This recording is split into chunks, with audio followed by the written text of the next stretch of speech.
Hello, everybody. Let me fix this. See if I can.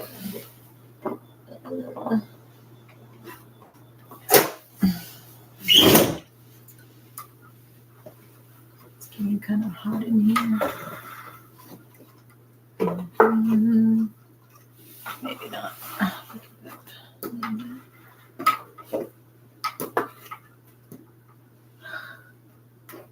I need more space so my stuff doesn't fall. All right. So I'm back and I feel better. I've been I'm a little behind, guys. I know I missed Sunday.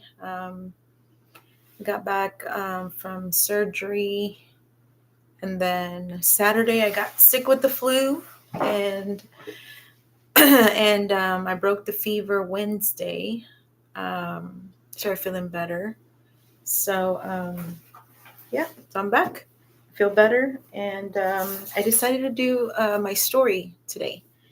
Tomorrow we can go over pages that I had asked you to read on last Friday, which was pages 26 through 31, and then working on the practice on 31 for those of y'all that were interested in working on the complex PTSD workbook alongside me. But yeah, so let's start on my story. I typed it all out, so I try not to.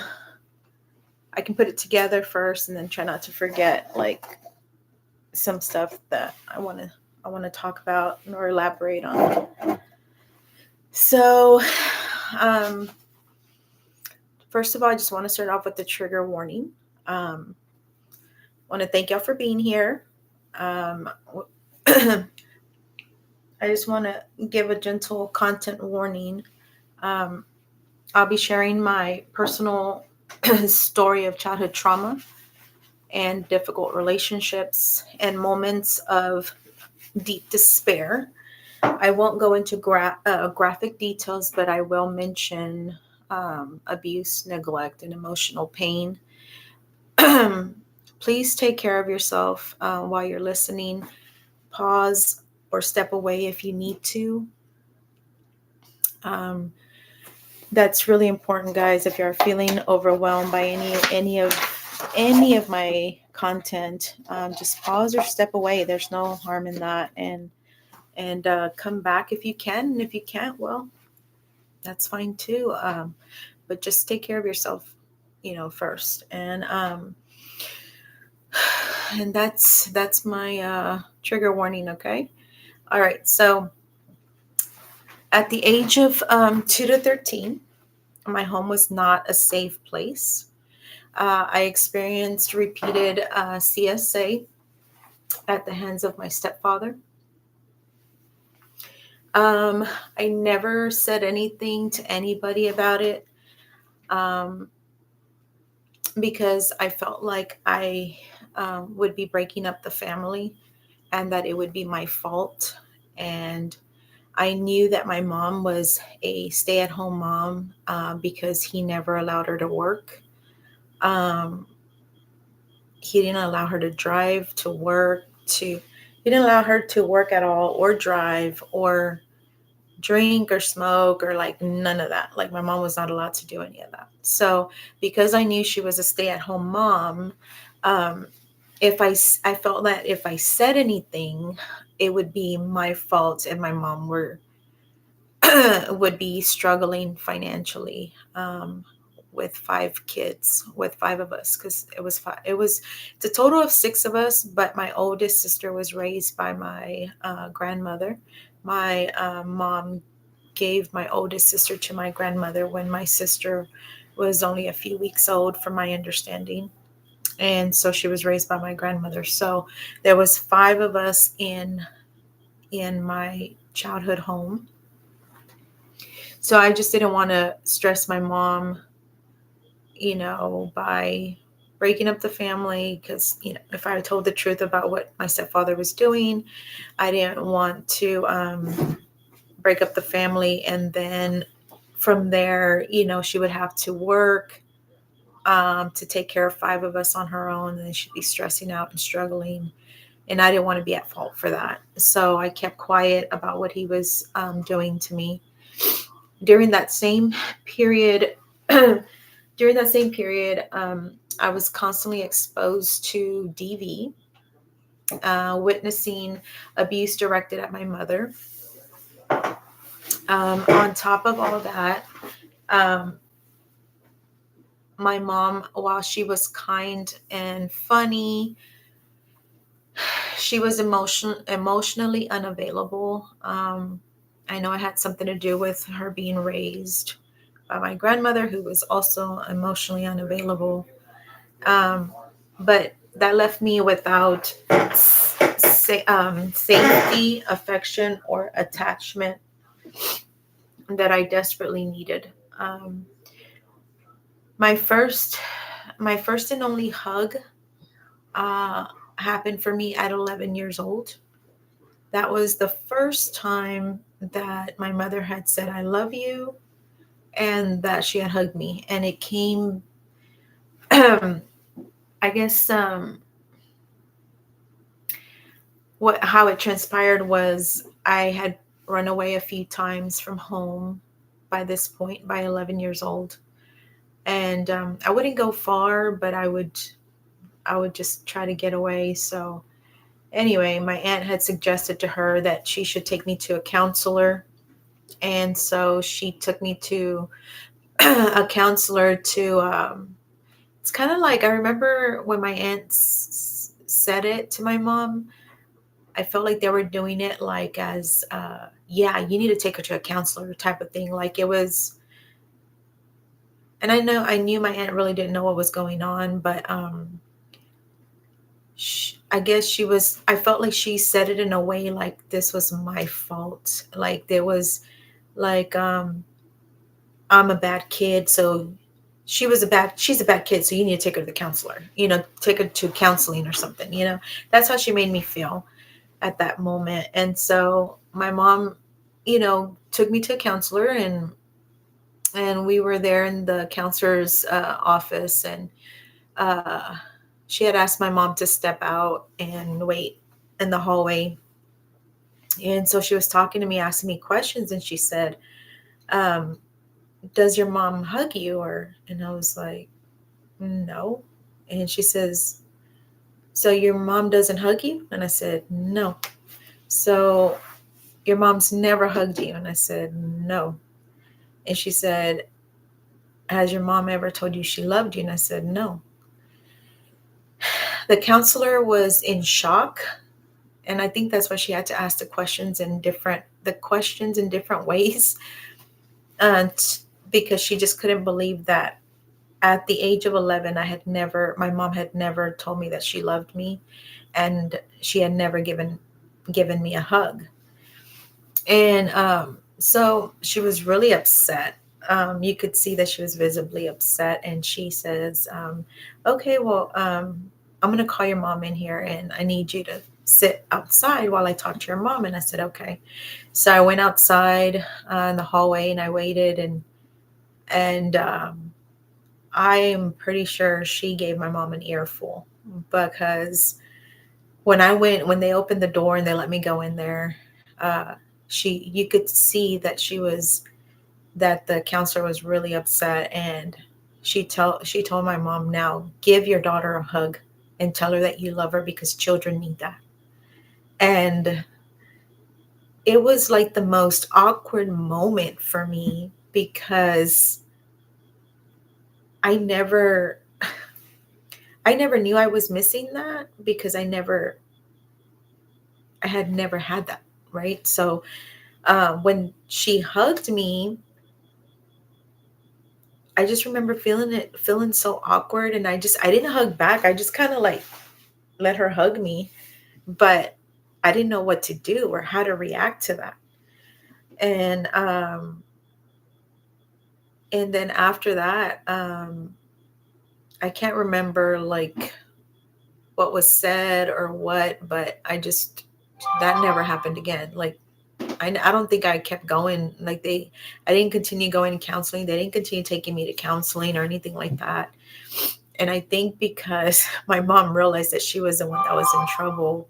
And I think they were taking me there because I think they were thinking that I would, I was being bad, and so I needed to be taken to a counselor. So I think things turned around, and she was the one that was in trouble by the counselor. And I don't know that she liked that much, but I didn't go back. I was never taken back to any counselor. And that was the only time that I got a hug or an I love you from my mom at the age of 11. So then fast forward to the age of 14, which was 3 years later. I was desperate to escape that house. I just wanted to get out. I was tired of being CSA'd, and I was tired of just all the DV going on in the house, especially when my stepfather would get drunk on weekends and come home and just cause so much chaos in the house. And then I was the oldest one out of the 5 in the household. So I felt like it would fall on me to be the one to try to step in to stop them, or to call the police on him, to get him arrested. And we didn't have a phone at home, like a home phone. And back then there were no cell phones that I remember. So I would have to run across the street to the projects and use the payphone at the projects and call 911, or I'd have to run to my aunt's house across the street at the projects to ask her to call the police. But yeah, so I thought the only way to escape that house without breaking up the family was just to get pregnant, purposely get pregnant, so that I can move out. And at the same time, at that time, it felt like survival. Like I just did what I needed to do to get out of that situation. And that was the only way that I knew how to get out of that situation, without having to talk about what my stepfather had done to me. So, but when I moved out, I realized, well, I didn't realize it at the time, but looking back, leaving didn't magically remove dysfunction. It followed me into my relationships because I didn't yet have the tools or the understanding to break free from like the patterns of trauma that trauma had instilled. And so, in my first marriage, my husband was a good guy, and he loved me deeply, but I was still living in survival mode. I didn't know how to trust or respect him fully, and I became controlling to protect myself. I hurt him even though he had never abused me. And that marriage ended after 2 kids and 10 years of being together. So I felt like I was the one that was causing the pain, because as a protection mechanism, I guess, to protect myself from being abused and stuff. So I was very, I just wasn't a good wife in that relationship. I don't think that I could be. I mean, I was still a child. I was 14 years old and pregnant with my first child, and then I had my second one at 16 years old from him. And then all the while we're having problems, but he's trying to make it work, while I just wasn't. I was just not a good wife. So after 10 years, it ended. Shortly after, I got into my second marriage. And of course, we weren't married at the beginning, and we didn't get married until a couple years into the relationship. But um, the second marriage mirrored the chaos of my childhood.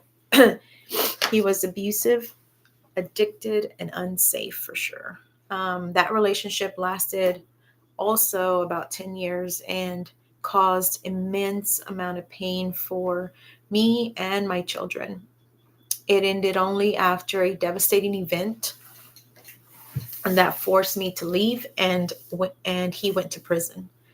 My oldest daughter and I needed years of counseling to heal from that trauma. But looking back, guys, I think if I mean, so much has been going through my mind this week.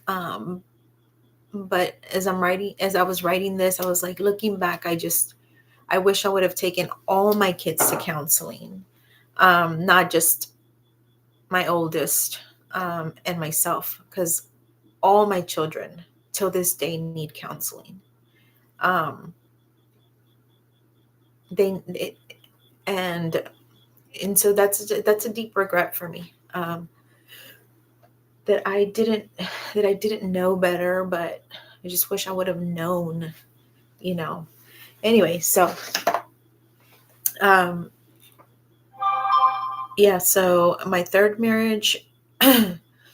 My third marriage was a little different. He wasn't abusive, and he treated my kids as his own. He was an affectionate man, and I had not experienced that in my second marriage. My second marriage, of course, he was not affectionate at all. And I was 21 when I got into my second marriage. And then in my third marriage, that was a huge difference for me, that this man was affectionate and he loved my kids as his own. That was huge.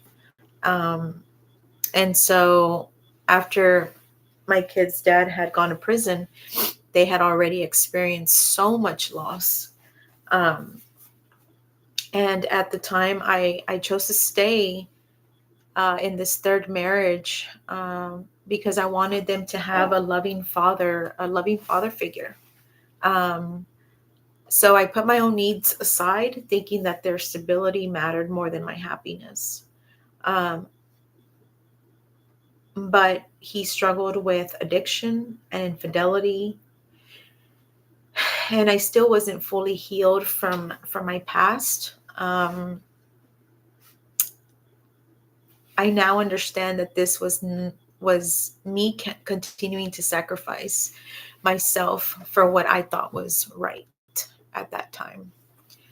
Um, yeah, so my third marriage was ended after about 6 years. 6 years of being in that marriage, and in that relationship, and so I tried at that time. I tried to stay as long as possible for the sake of the kids, just because um, they'd already suffered enough loss, and I just didn't want to cause more loss to what they'd already suffered. And so it was just me continuing to, for as long as I could, put myself aside to be able to make it, a little longer and a little longer, until I just couldn't anymore.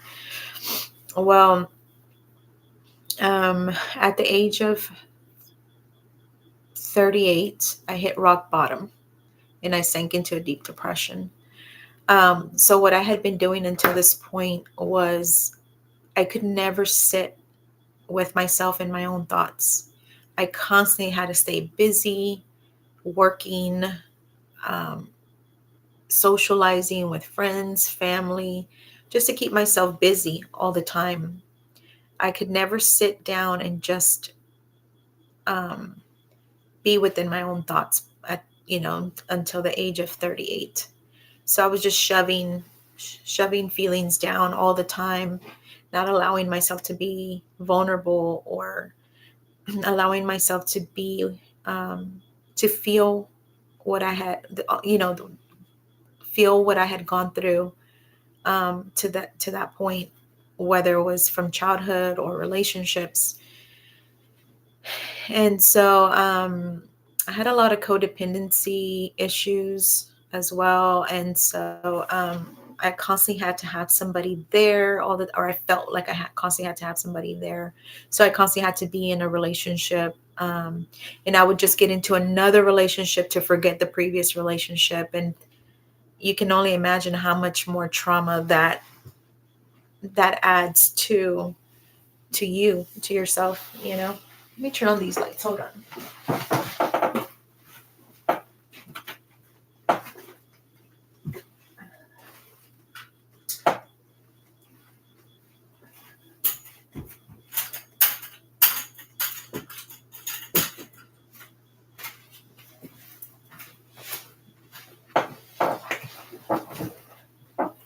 So, where was I?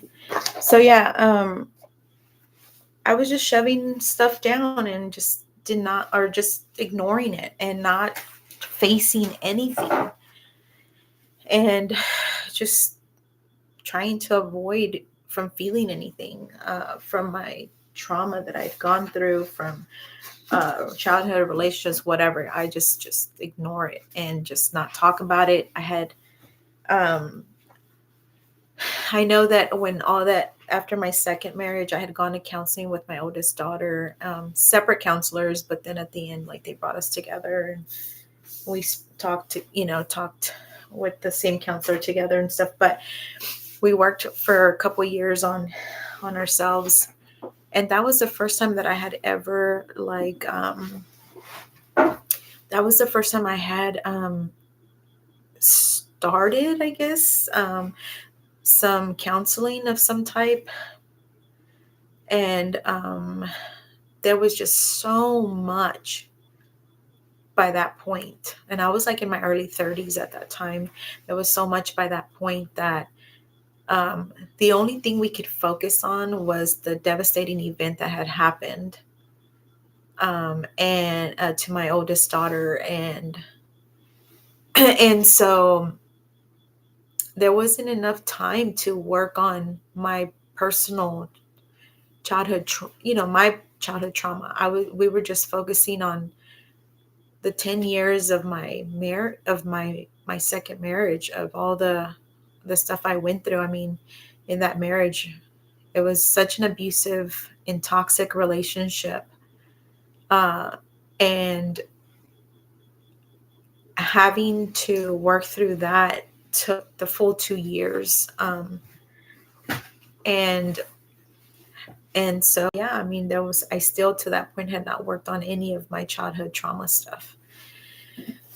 So anyways, fast forward to age 38, which was about 5 years or so after the fact, or after that, after that initial counseling sessions,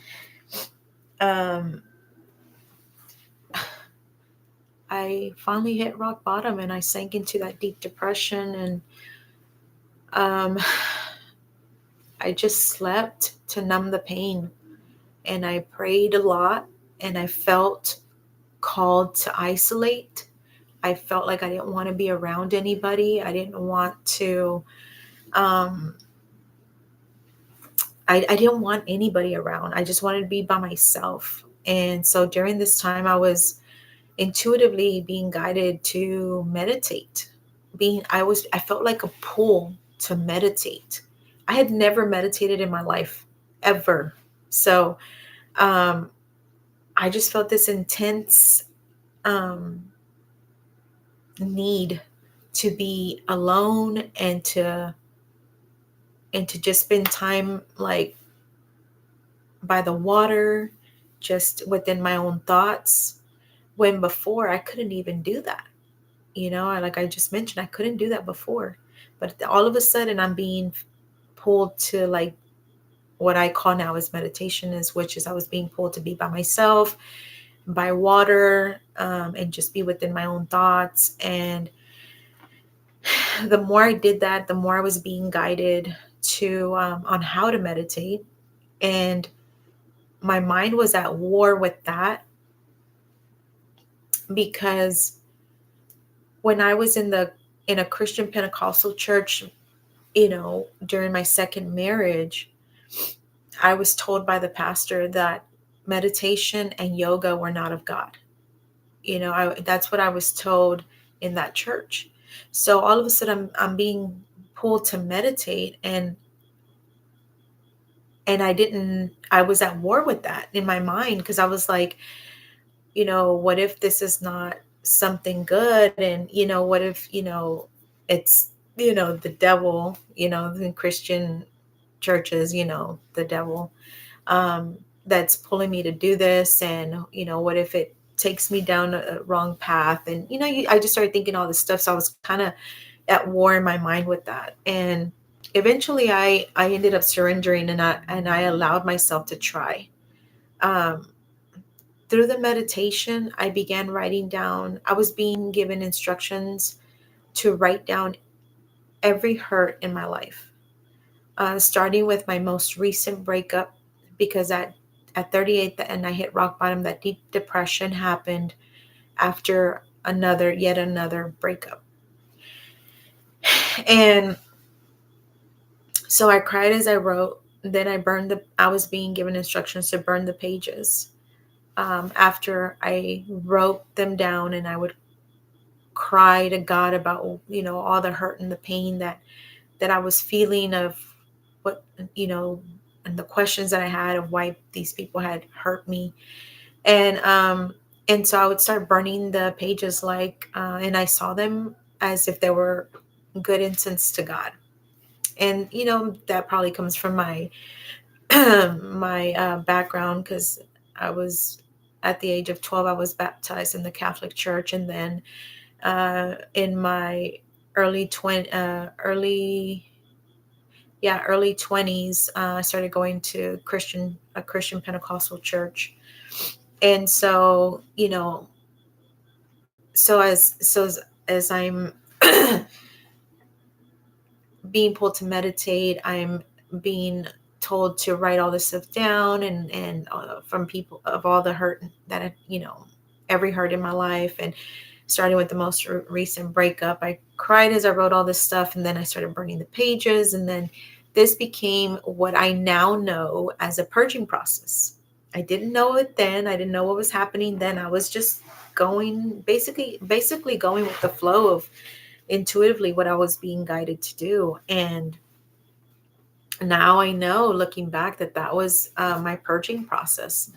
And it, over a span of about 3 months, it was helping me release years of pain. Over time, I began to feel spirit, angels, and loved ones who had passed on. People call it spirit, other people call it angels, other people call it spirit guides. I don't know what it was, okay? I just know that I could feel two beings at my left side. And I know that they were not I just got good, loving feelings from them. And anyways, and so for a while I felt after a while after that, after I went through that process of purging for months, I started feeling lighter, happier, and deeply connected to nature. um, that experience is what I now understand as what people call as an awakening. But I don't even know how to explain it, but I just felt drawn to nature. I wanted to be out in nature all the time. So I would go for hikes, and then I felt the need to put my feet on the ground and my hands in the dirt, like with no, barefoot, complete, no socks, no shoes, my hands in the dirt. And it couldn't just be any dirt. It had to be like the there I dig a little bit, and you'd get a little bit of wet dirt underneath. And that was that was what my feet were were wanting to be in, and my hands. And so I would put my hands in my feet, and I didn't know what that was. Now I know that's grounding, even though I didn't have the words for it then. I just knew these were feelings that I was feeling that I needed to do. And so when I go for hikes, I would do that.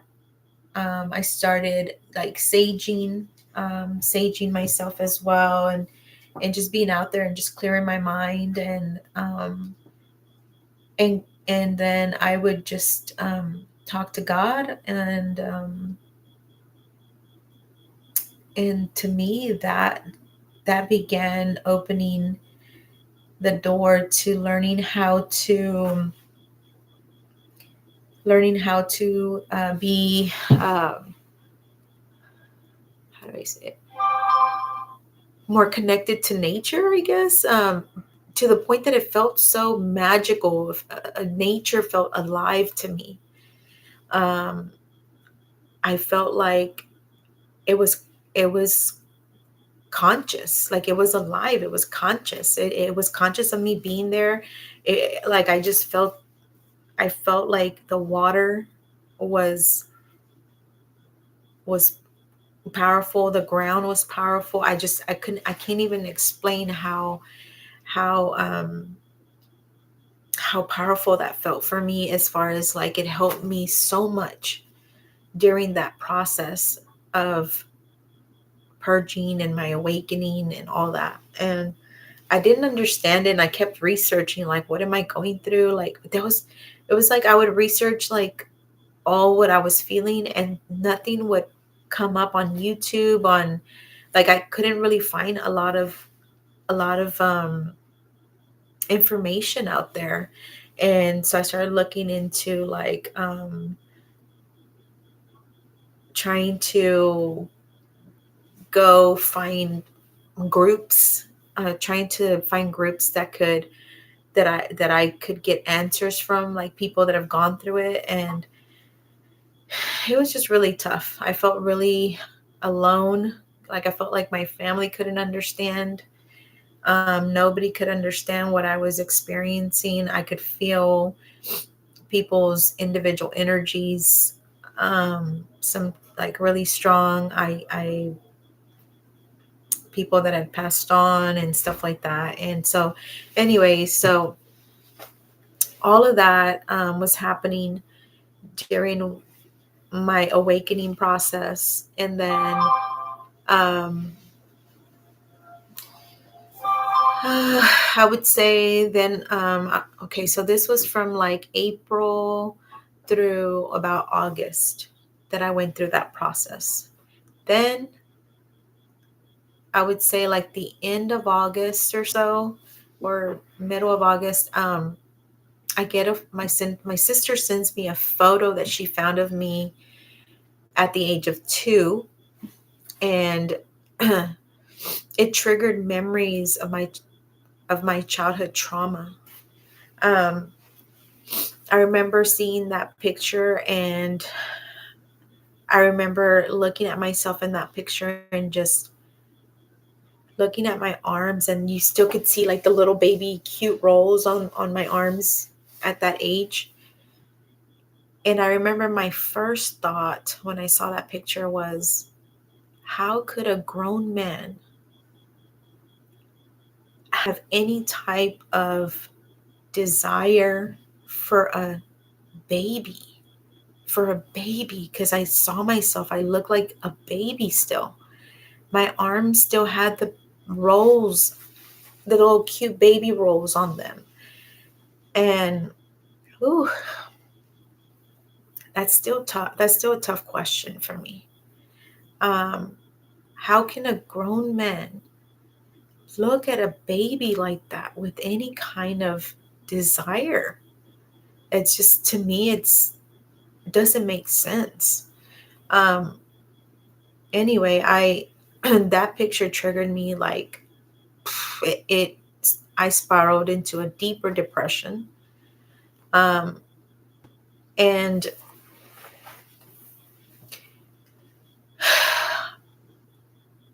I nearly ended it in October of that year. The memories came flooding in from all my childhood trauma. I mean, memories I hadn't thought of or even remembered since I was like 6, 7 years old. I remember at that age feeling like I would rather be a fly on the wall. I remember feeling at the age of 6 or 7 that I would rather be a fly on the wall to be able to escape what I was going through. And so all those feelings started rushing back in, and those thoughts of when I was, a child, and all of that just nearly, along with guilt that I was carrying also, about other things that had happened in the family. I was carrying that as well. And all of that nearly took my life in October of 2018. So I think adding to the weight was that guilt that I talked about. And it was over um, abuse that happened to a niece of mine, um, that had happened years earlier. And I had spoken up to my family about it. Um, but I think that the guilt came from instead of going to them, I should have just gone straight to the police. And I didn't. And all they did was they swept it under the rug. And I remember I remember them telling me, begging me not to call. Oh, I remember them begging me not to call the police. And I felt like I was in the middle of either I choose my siblings or I choose my niece. And I just felt I was so close to my family at the time. Like we've always been really close. And so I felt like I was backed up against the wall, and I didn't have the strength back then. The strength that I have now, I don't have it. I didn't have it back then, to be able to just be like, I don't care what you say. This is the right thing to do. And I'm going to call the police regardless of what you say. Right. So I just,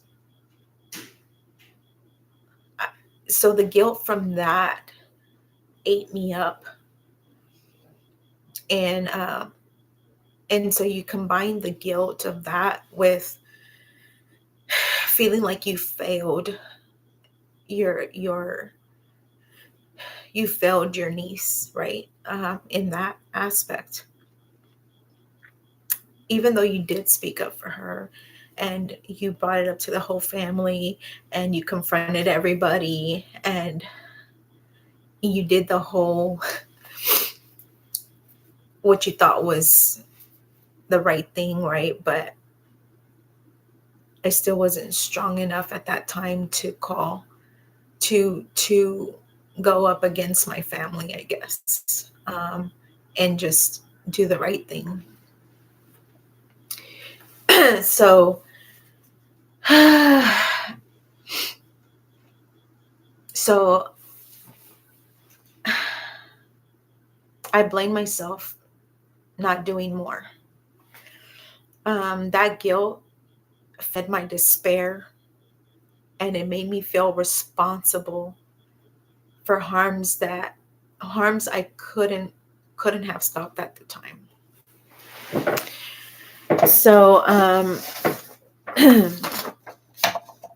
that definitely was eating and chipping away at me every day, all day long, for months. So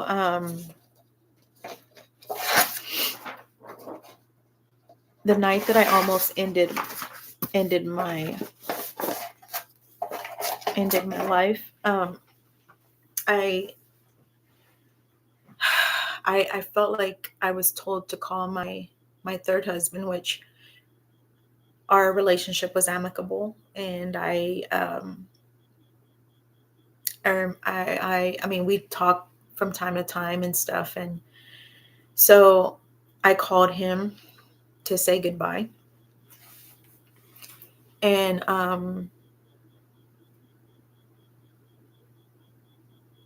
I can't remember honestly if I told him to tell my kids that I love them, or if I told him to make sure that my kids know that I love them, something like that. But I'm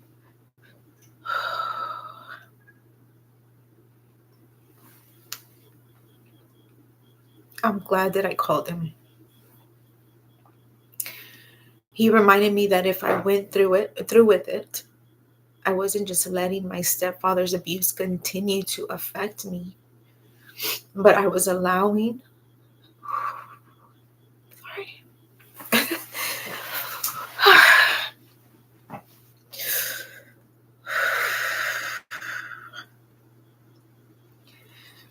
I was allowing it to hurt my children,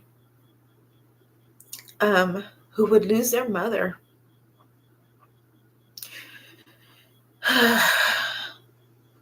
He asked me, why are you going to do this? Did you do something to him? Like, are you at fault? Did you do something to him? And when he asked that, I got really furious. And I said, how dare you say that? But it snapped me out of this victimhood mentality that I was living in. For most of my life until this point, it was always about poor me, poor me. I went through this and I went through that, and I'm still going through this. It was always this victimhood mentality that I had, always. And it was always about poor me. And when he said that, and I got really angry, I'm like, how dare you say that? I was 2 years old. And he goes, well, I'm just asking because it makes no sense to me why you would do away with yourself when you have no fault in this.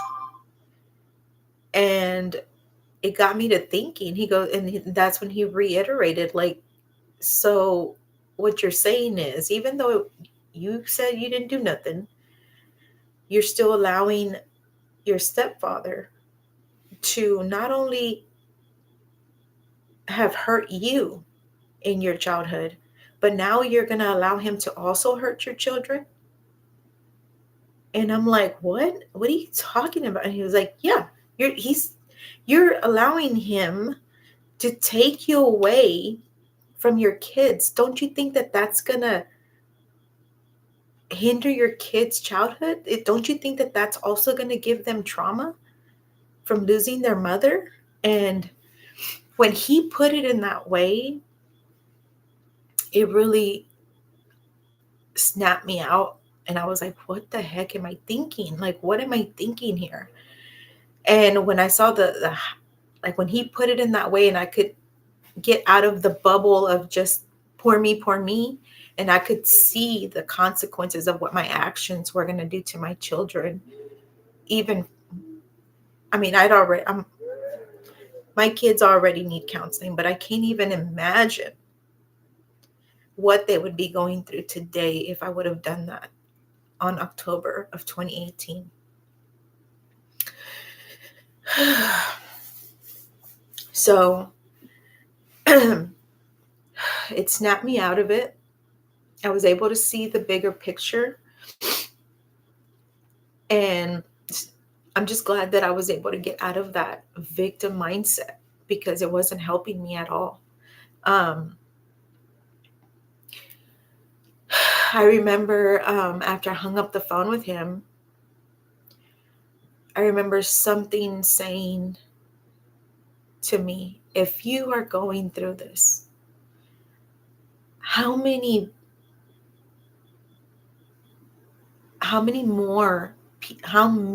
others are out there that are going through the same thing? How many others need to hear your story of what you've gone through, what you're going through, to help them? I remember at that time I was looking, because mind you, this was over months that I had been going through this deep despair and this depression and stuff. And I had been, before I came to that day of doing away with myself, I had tried to get help. I went to, I called counselors to try to get in to see a counselor to get help, because I knew that it was headed in that direction already. And so every time I'd call a counselor, they were like, yeah, it's going to be like $250 for a session. And I couldn't afford that. I didn't have health insurance. I was a single parent living in Austin, which Austin is, the cost of living here in Austin is just so expensive. And I was doing it on my own. I didn't have help from their father. He was in prison. And so I didn't have any kind of financial help. It was just me. So after that, I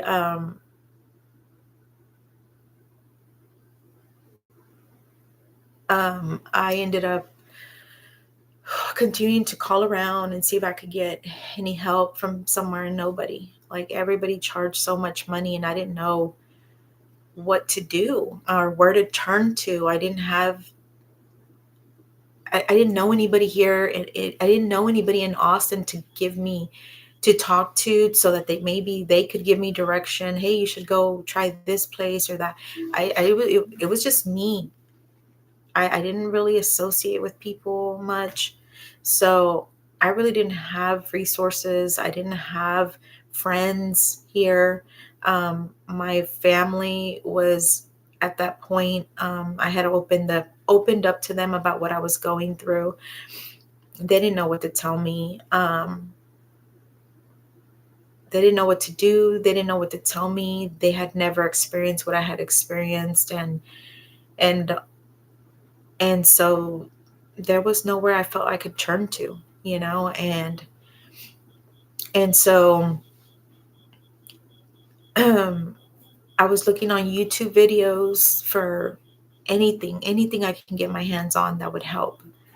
And I started finding like a couple of videos here and there from other childhood trauma survivors, and telling their story. There was a couple that I found that I sent to one of my sisters so that she could try to understand what I was going through.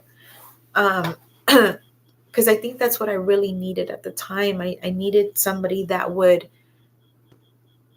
I guess, understand me, that could understand me, that could validate what I was feeling. And I didn't have anybody for that. So I was trying to grasp at straws to try to find a video that I could share with the family so they could excuse me, I could understand. So when I found those videos, I sent them over to one of my sisters that one or two of my sisters, I can't remember, but and I was looking at them, and I remember scrolling through YouTube, and I remember seeing Oprah talking about turning your pain to purpose, you know? And so after I went through that whole ordeal of nearly ending it all, I decided to turn my pain to purpose. That was the night that I decided that I was going to speak up about what happened to me, and I was going to tell my story, not just to get it off my chest for myself, but to be able to help other people who have gone through similar situations, who are going through similar situations, to let them know that they're not alone. And so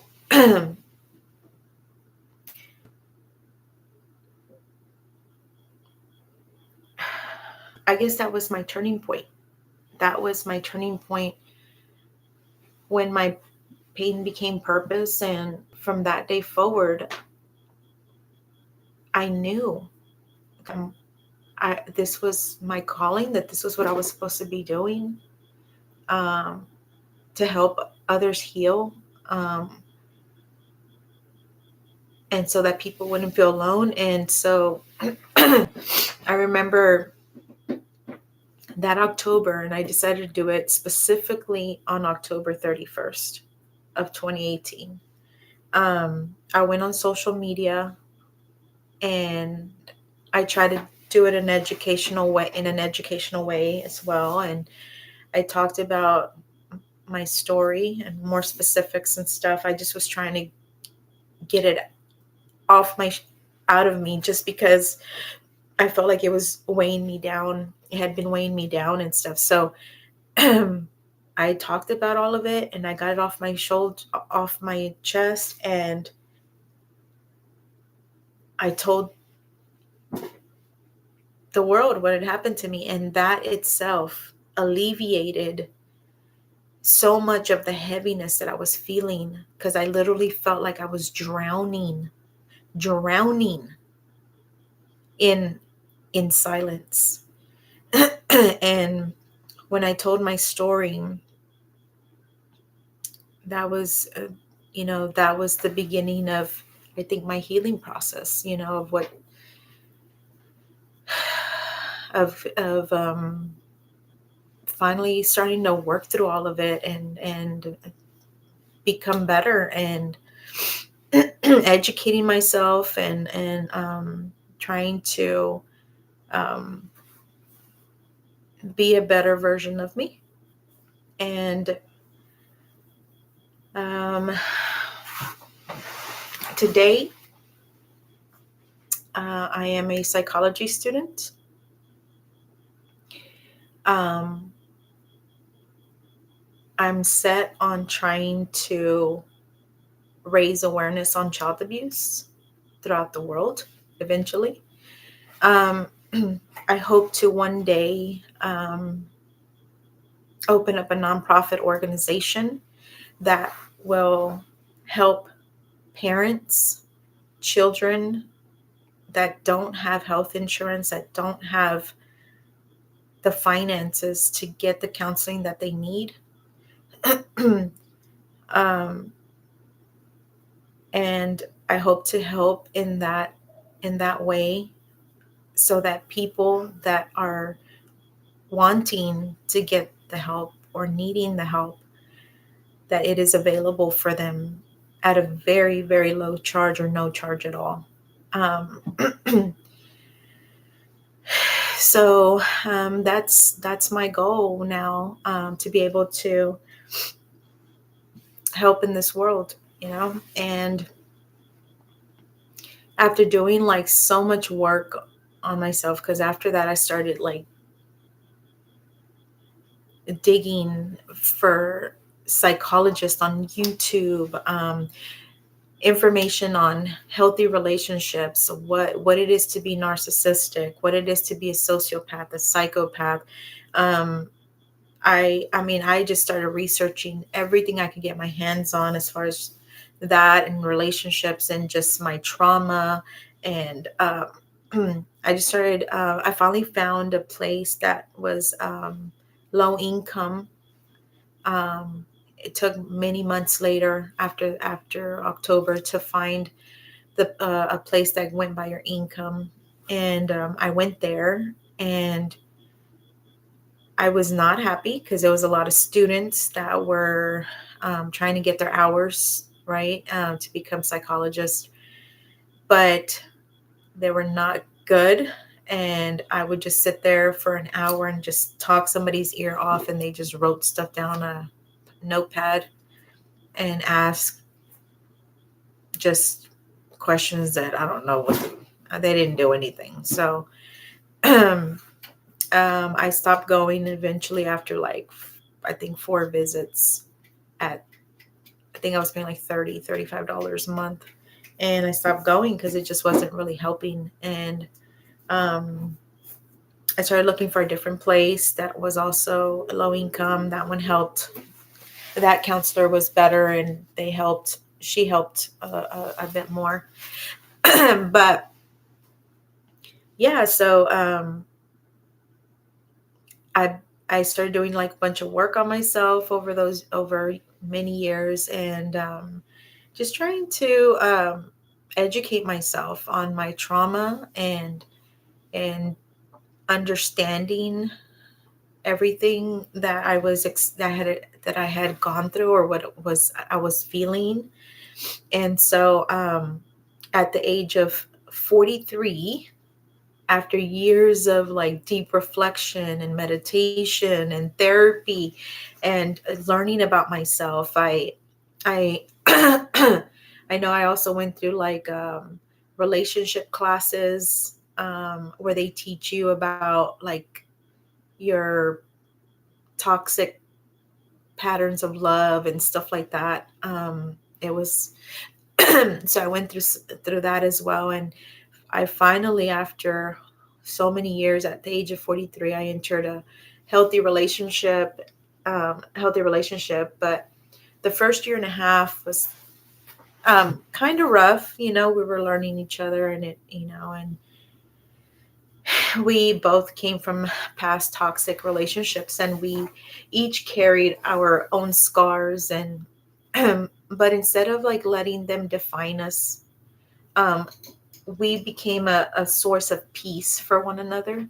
And we continue to work on ourselves individually and on our relationship. We learning and growing together.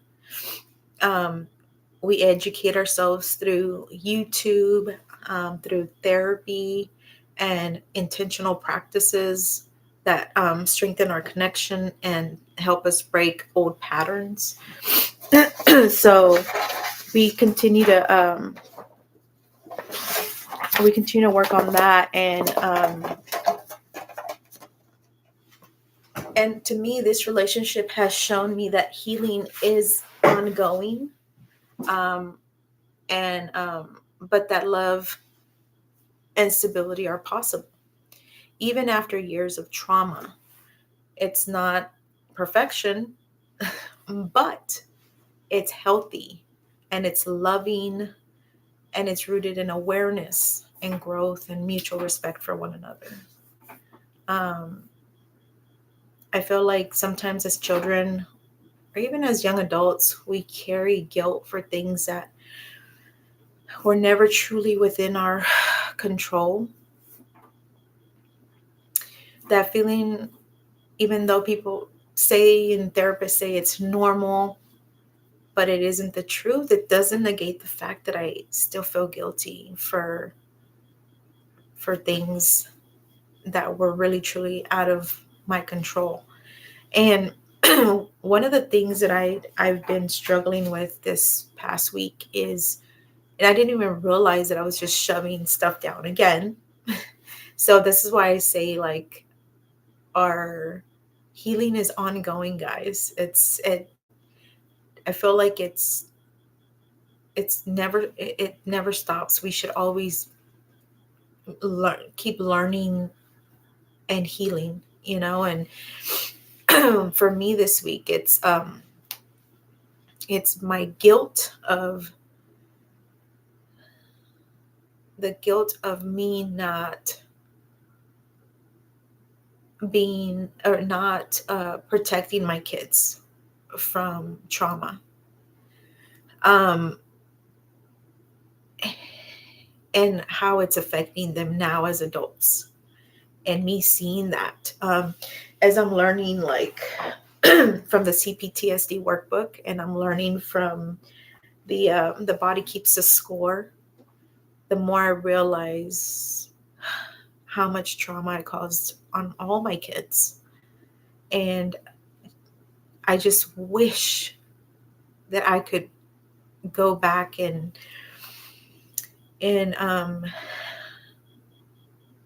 heal, or start my healing journey long before I had kids, and so that I wouldn't have had to expose them to the trauma that I've exposed them to, which they are now suffering from as well.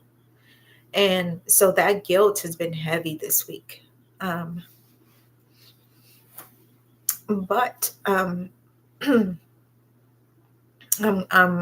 learning and I'm growing, and I'm also working on that too within myself. And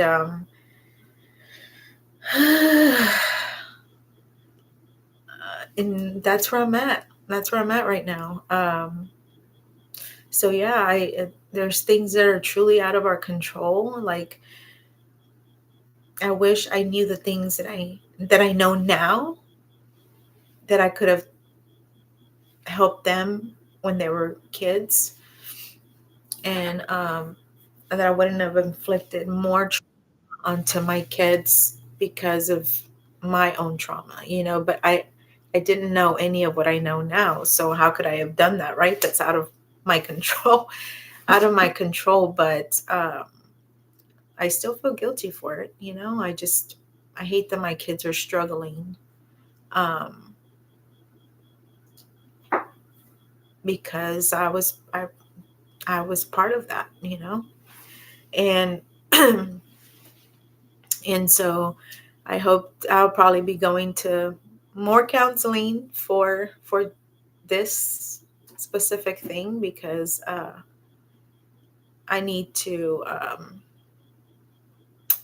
I need work on this within myself. So just being raw and vulnerable with y'all, and that's where I'm at today. I know that they say the feeling is normal, but that it isn't the truth, that you shouldn't feel guilty because you didn't know what you knew.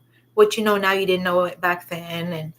And but I guess, like, just sharing our stories and sharing my story and seeking healing and allowing myself to be supported are ways that I can release that feels like impossible burden sometimes.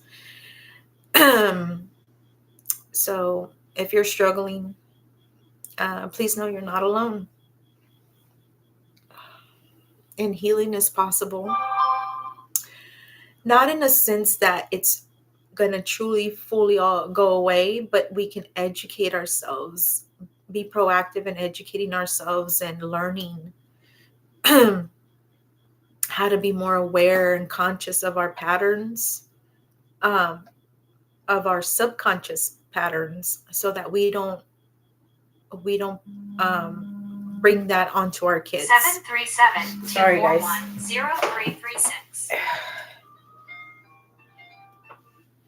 And so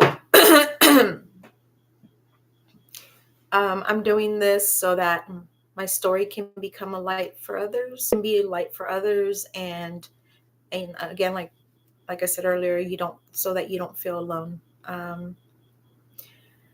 Well, that's about it for today. Just wanted to